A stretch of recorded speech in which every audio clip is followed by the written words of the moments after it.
welcome back to the God Loves You YouTube channel. I'm your host, Alan Furr. As you can tell, I'm in my dining room tonight. Um, Everything's kind of calmed down, peace and quiet, and also I can make this video. This video right here has been long awaited, I guess, if you will, for lack of a better term. This is the video that covers my rack and pinion upgrade and installation, or mock-up, not 100% installation, because it will be 100% when it gets loaded back in the car. But this is the process of machining the parts, welding up the cross member, installing it, showing how the steering shaft and all operates. So it's a lot to unravel or unpack in this video, so I'm hoping to get it done in one video, but it may be a 2-video series. We'll have to wait and see how this one goes. I want to remind everybody, if you haven't, please subscribe to the channel. You can do it with the watermark right down here in the bottom of the picture or in the video. You can just click on it and hit subscribe and like the video, and please comment on it. I'm still new to this, so I'm still trying to learn how to do these videos and how to do it where people are interested in it and want to come back and watch more. So if you see something I can do better, leave a comment.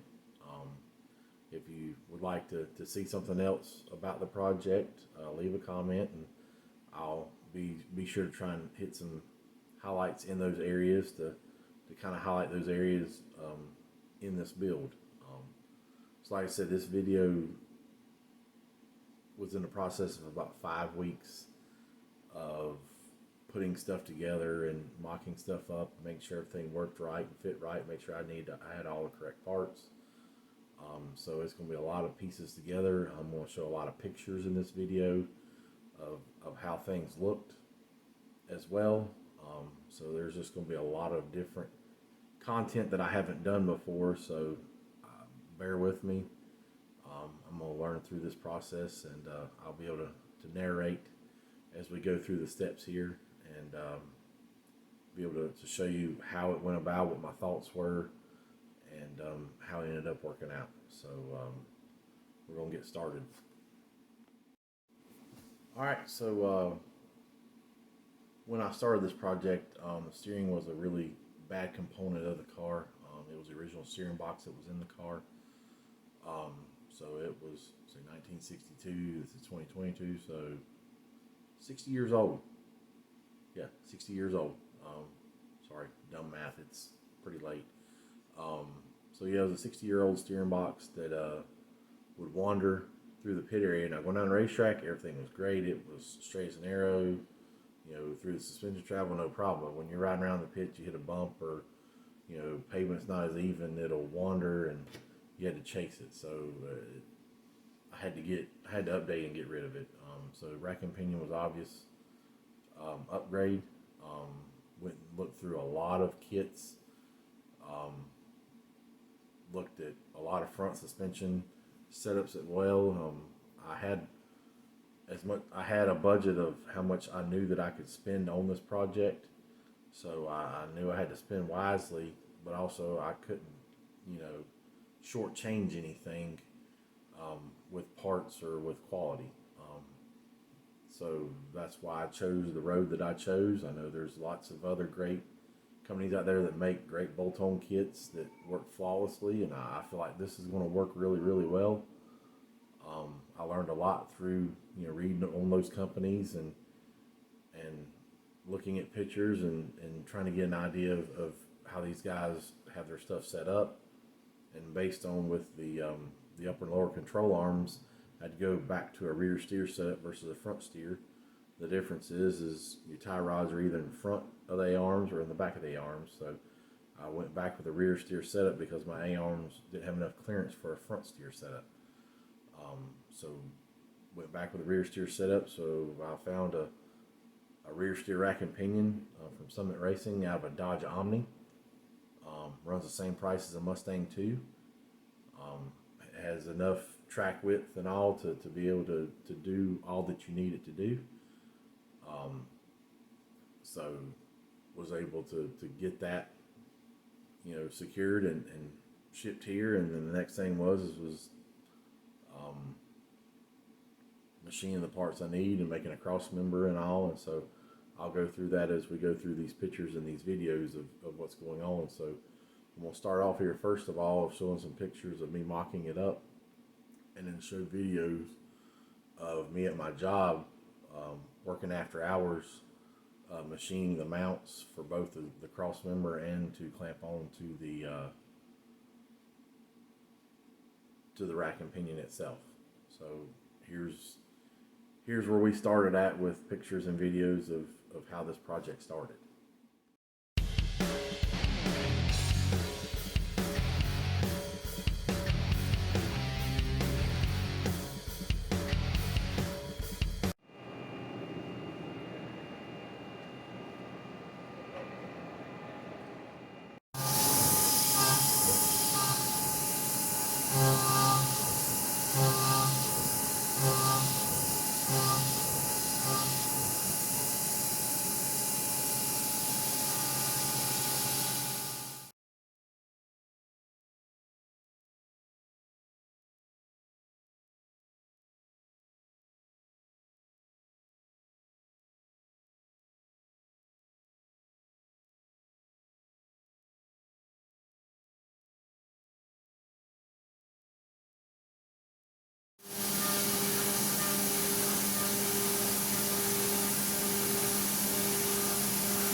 All right, now we're at a point here where I can kind of tell you what we've done up to this point. Use some unique ways to mock it up. The factory steering linkage went through the oil pan on like all Chevy 2s, so I tried to get the cross member measured up to the bottom of the oil pan, so it wouldn't drop below it, and it would put the rack and pinion about where the factory drag link was located. So that's kind of why you see in the bar and all done up like that, trying to measure for the cross member. And then we went into the machining process where I machined both the rack mounts and the cross member mounts, in addition to the plates that the cross member will weld to, so we can bolt it to the front frame. That's all that went on right there, with all the machining process there. Those are all parts that I drew up, that I programmed, set up and ran, and finished. So I was really tickled with how everything come out there. So we have gone through the machining process and being able to measure up for the cross member. Next, you'll see my friend Jeremiah Blayton, who's the guy I went to college with. He brought his mobile welder over because in my shop I just don't have anything to be able to run a welder. So he brought his mobile welder over, and I got the cross member. I had it bent at Brown and Miller Racing in Concord, North Carolina. I know you know them a lot for making hoses. but they have a CNC tubing bender. So if you ever need anything bent, give those guys a call and give them dimensions, and they can bend up almost whatever you want to have bent up. I went over there, gave them what I had measured out and looked for. The guy bent it up, gave me a little bit extra on each end, and I think it was like $55 to have it bent. So then they provided the tubing, so I was just totally excited with how it turned out. So in these next clips, you'll see us, we're trimming and cutting and welding, and you'll see me where I have it kind of bolted up into place just to see how everything goes. I'll show you how it looks when it's bolted up to the cross member, and then we'll go into welding it and then bolting it up, and then I'll come back and give you an update and then tell you what we'll do next.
Now we're at the next intermission here.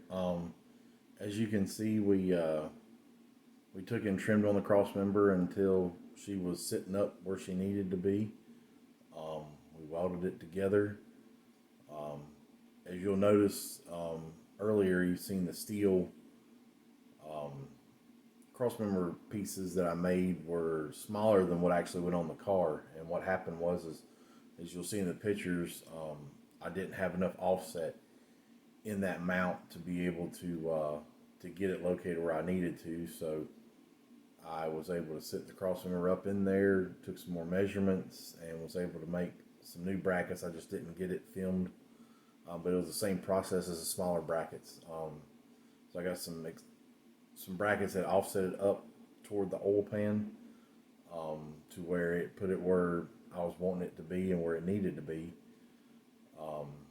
And then we took some extra tubing to reinforce those mounts to make sure there'd be no flexing or anything like that whenever the car would go through, any kind of forces, front to back and left to right, that cross member or those mounts wouldn't flex. So that's what the added tubing is you can tell they got rusted, because my garage draws a lot of moisture at certain times in the spring and then summer. And well, it gets really, really damp in there because of the soil that I use, or not that I use, that's there on the ground. So we've got it bolted up there. As you can see, everything. I've got to do a little bit of clearancing around those mounts. Everything clears the oil pan, but just to have a little bit more extra insurance, I'm gonna go in there and put a 45-degree bevel on it to give it that much more clearance. Next on the list is hooking up the steering column to the rack and pinion.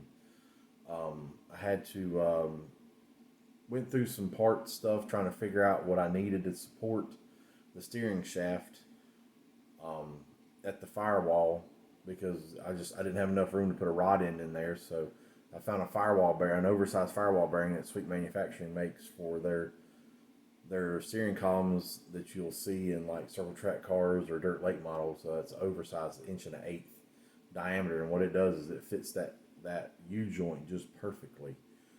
Um, and I was able to bend, put the U joint there and send the shaft, down to the rack and pinion. But I had to move the rack and pinion over to the driver's side an inch and a half, because it bound up the U joint to start with, just because it just had too much angle going down to the rack and pinion. So I had to move the whole rack over about an inch and a half to the driver's side. And when I did that, you'll see in the video that it works really, really, really smooth, and I was really tickled with how it turned out.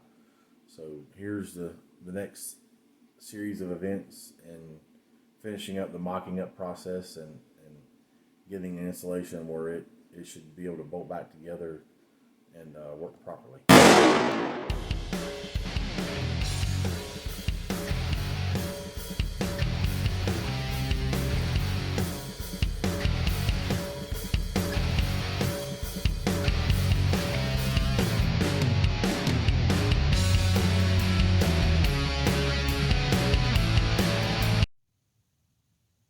So we're going to check the rotation of the rack and pinion, see how it does.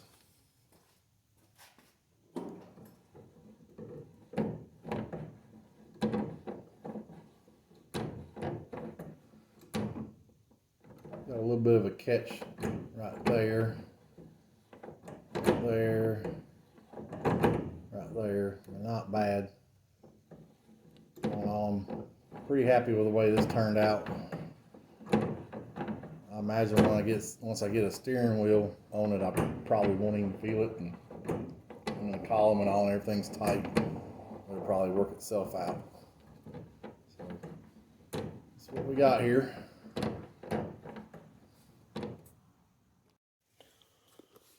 All right, walking around the car tonight. Finally got the rack and pinion installed. Got my spindles kind of sitting in there. Trying to get a measurement of how my tie rods need to be done. But this installation is finally in. I got the steering column and all figured out, and got the lower shaft where it's supported with that new oversized firewall bearing I got from Sweet. But there's what that's going to look like. So I should be able to adjust where the front end will be nice and straight. See if I can get under here and let y'all see the cross member and the rack and pinion and all underneath the car here. There's the rack and pinion bolted in the car. See right through that hole, using 2 bolts to kind of hold it in. Get it under here. Kind of see it right there. Let's see if I can. No, maybe not. Okay. So, but got it in here, and it turns really nice. So I'm really, really happy with how it turned out. I'm gonna pull this thing out of here so I can get this cross member powder coated for final installation here hopefully soon. Bought me a